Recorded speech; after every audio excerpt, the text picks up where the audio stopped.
వాక్యంగా సతీష్, మరి విశేష ప్రార్థన లలిత, మరియు బైబిల్ పాఠంగా సతీష్ చదవలసిందిగా మనవి.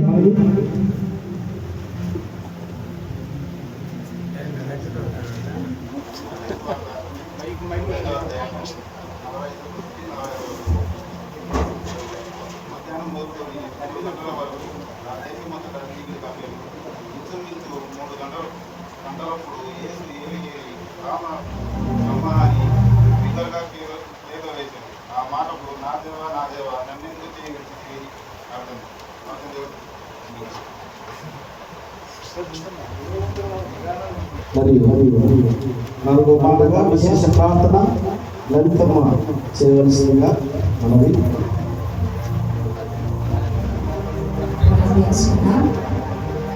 స్తుతింపదగిన ఓ ప్రభువా, మా కొరకు శిలువ వేయబడిన రక్షక, నీవే నా శరణము, నీవే నా భారము, నీవే నీతిని ధరింపజేయుము. నీ ప్రేమలో నన్ను ఉంచి తెలుపుము, నీ కృపలో నన్ను ఆదరింపుము. శ్రీమంతుడని నాగా బాధలేనట్టు అవమానమైనట్టు మరణము నాకు ఆమె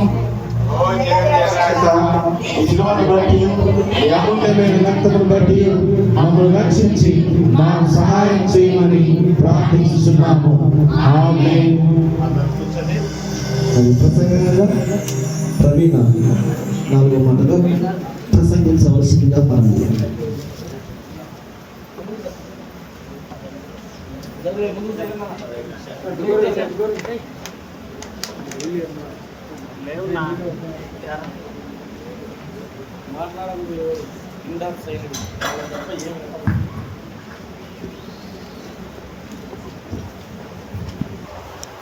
ముందుగా సంఘములకు ఇప్పుడు వచ్చిన మీకు అందరికీ నా హృదయపూర్వక వందనములు.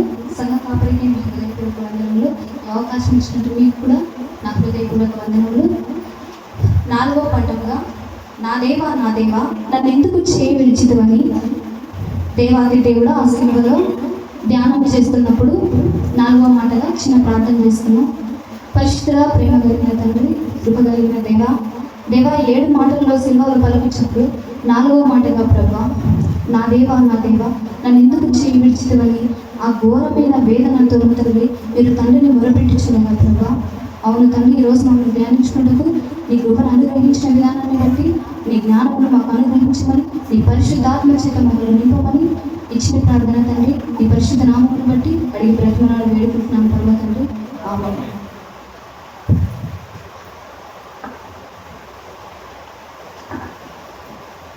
ముందుగా నాలుగవ మాటగా నా దేవా నా చేయి ఎందుకు విడిచి అంటే దీనికి అర్థము లోక పాపమును దేవాది దేవుని పైన మోపినప్పుడు ఆయన దేవాది దేవుడి ఉగ్రత ప్రభువైన క్రీస్తు వైపు మోపబడను.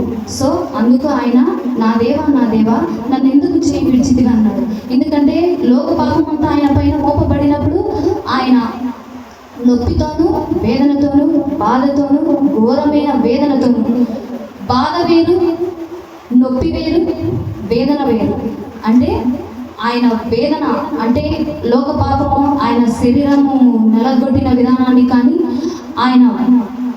ఆయనకు ముళ్ళ కంచె వేసినప్పుడు కానీ, ఆ 2 చేతులలో మేకులతో కొట్టబడినప్పుడు కానీ ఆయనకంటే ఒక నొప్పి, ఒక మానవుడిగా ఈ లోకానికి వచ్చి దేవుని లేఖనాన్ని నెరవేర్చుటకు ఈ లోకానికి ఆయన వచ్చినప్పుడు ఆయనకు నొప్పి కలిగింది. అంటే దేవాది దేవుడు చేయి విడిచినాడు. ఒక మానవుడిగా అంటే ఆయన మనలాగే ఆయన పుట్టి లోకంలో పెరిగి లేఖనాన్ని నెరవేర్చాల కనుక దేవాది దేవుడు ఆయన చేయి విడిచినప్పుడు, ఆ నొప్పి కలిగినప్పుడు ఆయన నా దేవా నా చేయి ఎందుకు విడిచితివని దేవాది దేవుణ్ణి ప్రార్థిస్తున్నాడు.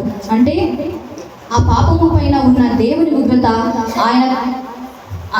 ఉగ్రత కూడా ఆయన పైనే మోపబడేది. మరియు ఇటు భయంకరమైన క్షణములలో పరిశుద్ధుడైన దేవాది దేవుణ్ణి ఆయన మొరపెట్టుకుంటున్నాడు. ప్రభువా, నేను ఈ వేదన భరించలేకపోతున్నానని ఆయన అడగలేదు. కానీ దేవా,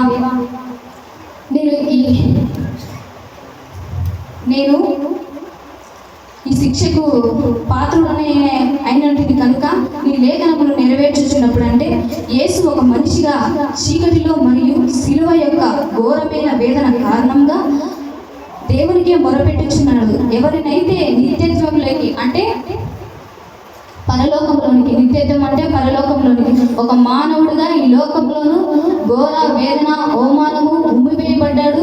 ఆయన కొరడాల దెబ్బతో వీధిలో పైన ఈడ్చివేయబడ్డాడు కనుక ఆ వేదనలన్నింటినీ భరించడానికి ఒక మానవుడిగా తండ్రి చేయి విడిచినప్పుడు ఆ కలవరి శిలువలో దేవాది దేవుణ్ణి మొరపెట్టుచున్నాడు. ఆయన పరిశుద్ధాత్మను, ప్రభువా, ఈ ఘోరమైన వేదనను అనుభవించే శక్తిని నాకు దయచేయి. మనవుల్ని, తన తల్లిని, తన తండ్రిని, తనతో పాటు తిరిగిన శిష్యుల వైపు కూడా చూడలేదు. ఆయన ఎవరి వైపు చూశాడు? మొట్టమొదటిగా దేవుని వైపు చూసి దేవాది దేవుణ్ణి మొరపెట్టుచున్నాడు. ఏమని? ప్రభువా, ఈ ఘోరమైన వేదన అనగా పరిశుద్ధ గ్రంథం నుండి యెషయా గ్రంథము 53వ అధ్యాయము 10వ వచనం.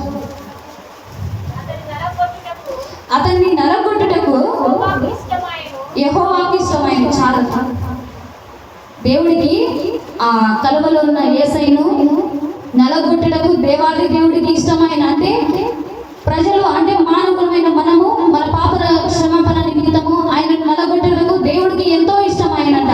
మనను కూడా ఈ లోకంలో శ్రమలు, బాధ, వేదన, దుఃఖము, అవమానము కలిగినప్పుడు మనం ఎవరిని అంటే మనుషుల ఆదరణ కోరుకుంటాము. కానీ యేసు ప్రభుల వారు మనుషుల ఆదరణ కోరలేదు. దేవాది దేవుని ఆయన ఆదరణే కోరుచున్నాడు. అది కూడా తండ్రికి ఇష్టమైన కుమారుడిని ఎవరైనా మన పిల్లల్ని ఒకటి ఏదైనా చేస్తే కనుక చిన్న దెబ్బ వేస్తాం, కానీ వాడిని గాయపరిచేటట్టుగా దెబ్బ వేస్తామా? వేయం కదా. అలాగే దేవాది దేవుడు కూడా మన పాప క్షమాపణ నిమిత్తం, మనందరి నిమిత్తం కూడా ఆయనకు ఆ అవమానమును, ఆ సిగ్గును, ఆ బాధను కలిగినప్పుడు దేవుడికి ఎంతో ఎంతో ఇష్టమైన కుమారుని శిక్షిస్తున్నప్పుడు కూడా పరలోక సైన్యము మొత్తం కూడా దేవాది దేవదూతలు కూడా ఆయన ఉగ్రతను ఒక ఆగ్నేయ ప్రభు మేము మనుషులందరినీ మట్టు పెట్టేసి వస్తామన్నప్పుడు దేవాది దేవదూతలకి కానీ అక్కడున్న మన ప్రజలకు ఆయన సిలువ వేయబడిన వారికి కానీ ఎవరికి కూడా యేసు ప్రభుల వారికి కూడా తండ్రి కూడా ఎలాంటి సమాధానం కూడా ఇవ్వలేదు. ఎందుకంటే లేఖనము నెరవేర్చబడాలి. పాప క్షమాపణ నిమిత్తం మానవులకు రక్షణ కావాలని ఆయన దేవాది దేవుణ్ణి మొరపెట్టుచున్నాడు అనమాట. నా దేవా నా చేయి ఎందుకు విడిచుచున్నావని దేవుణ్ణి అడుగుచున్నాడు. అలాగే తండ్రి కూడా సమాధానం ఇస్తున్నాడు. యేసు అతన్ని నాకు నలగొట్టుడుగా ఎంతో ఇష్టమైనమాట. ద్వితీయోపదేశ కాండము 30వ అధ్యాయము 19వ వచనం. నేను జీవమును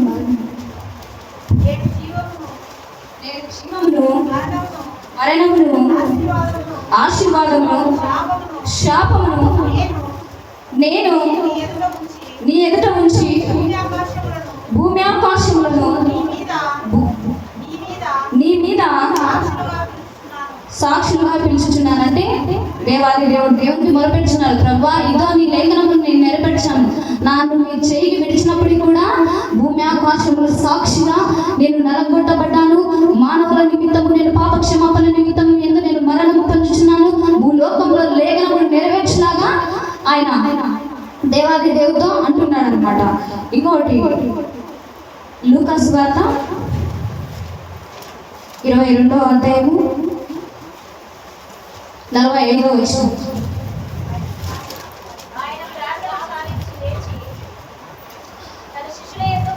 ముందు నుంచి చదువుతా. ఆయన వేదన పడి మరింత అతురముగా ప్రార్థన చేయగా ఆయన చెమట నేల పడుచున్న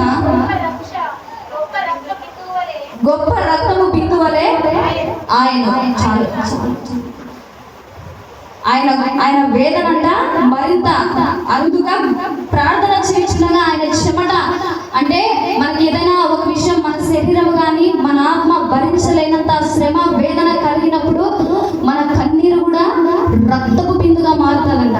తెలుసా ఈ విషయం? ఎవరికైనా మీకు రక్తము బిందుగా అంటే అక్కడ ఆయన ఏడ్చున్నాడు. ఆ కలవరి సిలువలో ఉన్నప్పటికీ కూడా దేవుడు తన చేయి విడిచినప్పుడు కూడా ఆయనకు ప్రార్థన చేసినప్పుడు ఆయన కన్నీరంట రక్తపు బిందుగా భూమిని ఆకాశములను సాక్షులుగా ఇచ్చుతున్నారంట. ఎంత గొప్ప ధన్యత అండి! అలాంటి ధన్యత కూడా, అలాంటి వాక్యములు కూడా మన జీవితంలో నెరవేర్చాలని, అలాగే మనం కూడా బ్రతకాలని నేను ఆశిస్తున్నాను. అదే యెషయా గ్రంథము 53వ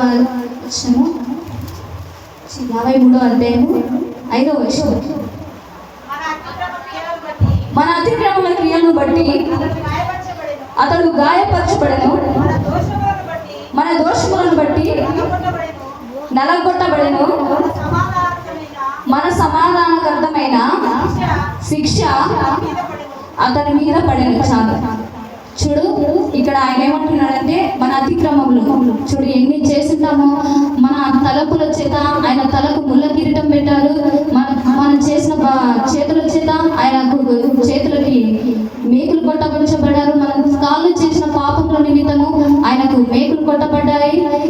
అంతేకాకుండా ఆయన శరీరము అంటే మన శరీరం చేసిన పాపాలన్నిటి నిమిత్తము ఆయన శరీరము దున్నబడింది. ఒక శ్రేణుకి ఎలా వెళ్ళి దున్నించబడతామో అలా ఆయన శరీరం మొత్తము దున్నబడినప్పుడు ఆయనకు నొప్పి కలిగి దేవాది దేవునికి ఇలా ప్రార్థిస్తున్నాడు. మొదటి కొరింథీయులకు రాసిన పత్రిక 15వ అధ్యాయము 3వ వచనం. నాకు ఇవ్వబడిన ఉపదేశమును మొదట మీకు అప్పగించాను. ఎవరికి అప్పగించబడిందంట? మొదటగా అంటే దేవుడికి యేసయ్యకి అప్పగించినాడు. తండ్రి కూడా ఆయన మొరపెట్టుచున్నాడు, ప్రభా ఇదిగో నీ లేఖనము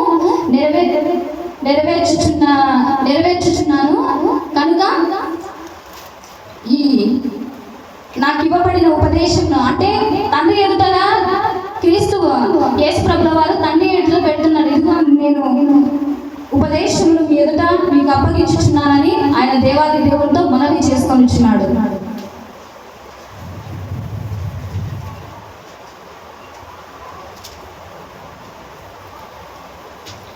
మొదటి యోహాను రాసిన పత్రిక 4వ అధ్యాయము 14, 18, 20, 25.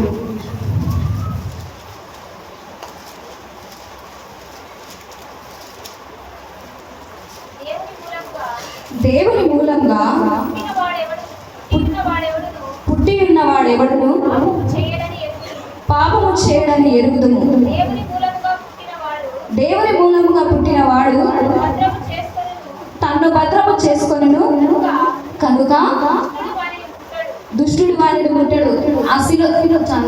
ఆ శిలువ వేయబడినప్పటికీ అపవాది చాలా క్రియలు అంటే శిలువ వేయబడకుండా చాలా శోధన వేదన కలిగింది. అక్కడ కలిగినప్పటికీ కూడా ఆయన మరణించున్నప్పుడు ఆ శిలువలో మాటలు పలుకుచున్నప్పుడు దేవాది దేవుడు విడిచినప్పుడు ఆయన ముఖం మీదకి ఆయన శరీరం మీదకి చీకటి అనే ప్రకాశం మొత్తం ప్రపంచమంతా ఆయన పైన మోపబడింది.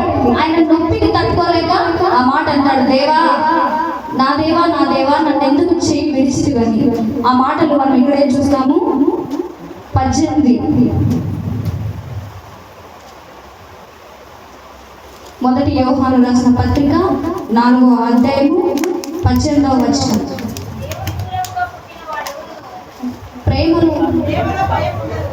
ప్రేమలో భయం ఉండదు, అంతేకాదు పరిపూర్ణమైన ప్రేమ భయమును వెళ్ళగొట్టును.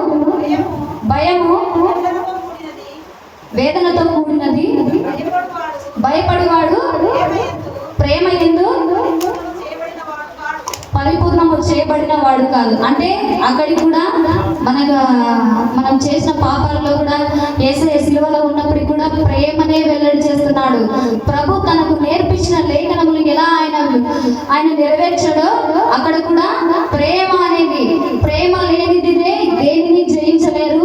భయమునైనను వేదననైనను భరించగలమంట ప్రేమ ఉంటే. అంటే తండ్రి నలగొట్టడానికి ఆయన ఇష్టపడ్డాడు కదా. యేసు ప్రభుల వారు కూడా దేవుణ్ణి అంతే ఇష్టపడ్డాడు. ఎంత ఇష్టపడ్డాడంటే ఆకాశము పంట జాలనంతా భూమి ఆకాశముకు సాక్ష్యం ఇచ్చినాగా ఆయన తండ్రిని ఇష్టపడ్డాడు కనుక ఆ స్థితిలో కూడా ఆయన సిలువ మరణానికి తీసుకెళ్ళేటప్పుడు ఆ సిలువ మోయించినప్పుడు కూడా ఆయనకు దేవదూత కంచె కాపుదల ఉందంట. కానీ ఎప్పుడైతే ఆయన సిలువలో మరణానికి పాత్రుడు అయ్యాడో అప్పుడు లోకము పరలోక సైన్యములు మొత్తం ఆయనను విడిచి చీకటనే ఆయన పైకి వచ్చి ఉంది కనుక అప్పుడు అంటాడు ఈ మాటలు అన్ని దేవాది దేవుడితో ఆయన మనవి చేసుకుంటాడు అనమాట. ఎవడైనా నువ్వు తండ్రిని ప్రేమింపరవాలనేక 20వ అధ్యాయము 20వ వచనము. ఎవడైనా నేను దేవుణ్ణి ప్రేమించుచున్నానని చెప్పి తమ సహోదరుని ద్వేషించిన ఎడల చాలు. చూడు, అక్కడ శిశువులను ద్వేషించలేదు. ఆయనను మరణానికి అప్పచెప్పిన పిలాతును కానీ శిశువులను కానీ ప్రజలను కానీ అక్కడ కొరడాలు దెబ్బలు ఎవరిని కూడా ఆయన ద్వేషించలేదు. ప్రభుని నమ్ముకొని ఆయన ప్రేమలో సహోదరుని పట్ల ఆయన ద్వేషించలేదు అనమాట. ద్వేషించలేదు కానీ అక్కడ కూడా ఆయన ప్రేమను మాత్రమే చూపించినాడు యేసు ప్రభుల వారు. అలాగే 21 దేవుణ్ణి ప్రేమించేవాడు తన సహోదరుని కూడా ప్రేమింపవాలనే ఆజ్ఞను మనం ఆయన వలన పొంది ఉన్నాము. ఆ లేఖనం కూడా అక్కడ సిలువలో ఆయన నెరవేర్చినారు అండి. ఆయన సిలువలో నెరవేర్చినప్పుడు మాటలు ఈయన ప్రేమ గురించి మాత్రమే చెప్పి ఉన్నాడు. లాస్ట్గా రోమిలకు రాసిన పత్రిక 5వ అధ్యాయము 9వ వచనం లాస్ట్ మాటగా, కాబట్టి ఆయన రక్తము వలన ఇప్పుడు నీతిమంతులుగా తీర్చబడి మరింత నిశ్చయముగా ఆయన ద్వారా ఉగ్రత నుండి రక్షించబడి. చూడు, అక్కడ దేవుని ఉగ్రత వచ్చినప్పటికీ కూడా ఆయనను బట్టి ఆయన రక్తము వలన, అంటే యేసు ప్రభుల వారి పరిశుద్ధ రక్తము మనకు కావలసి అవసరం ఉంది కాబట్టి ఆయన పరిశుద్ధ రక్తము వలన నీతిమంతులుగా తీర్చబడ్డాము. అంటే ఇప్పుడు ఏ పాపము మన పైన లేదు, ఏ భారము మన పైన లేదు, ఏ నిందలు అవమానాలు వేదన అపవాది కలగజేసే ప్రతి కీడుల నుంచి కూడా మన మీద లేదు. ఎందుకనగా అంటే యేసు రక్తము కాబట్టి ఆయన రక్తం వలన మనకు ఇప్పుడు నీతిమంతులుగా తీర్చబడింది కనుక మరింత నిశ్చయంగా ఆయన ద్వారా ఉగ్రత నుండి రక్షింపబడును. అంటే దేవాది దేవుడికి మన మీద ఉండే ఉగ్రత యేసు ప్రభుల వారు మోసుకున్నారు. ఆయన మన కొరకు ఆ కల్వరి శిలువలో బలియాగమైనాడు కనుక ఆయన రక్తం వలన మనము రక్షణ పొందుకొని నీతిమంతులుగా తీర్చబడి నిశ్చయముగా ఆయన ద్వారా ఉగ్రత నుంచి తప్పించబడినాం. ఈ కొద్ది వాక్యం దేవుడు దీవించిన గాక. నాకు ఈ అవకాశం ఇచ్చిన సంఘ కాపరికి సంఘస్థులకు కూడా నా హృదయపూర్వక వందనములు. ఇచ్చిన వాక్యం దేవుడు దీవించిన గాక. ఆంధ్ర క్రైస్తవ పాటల పుస్తకం నుండి 191వ పాట పాడుకుందాం. ఎంతో వింత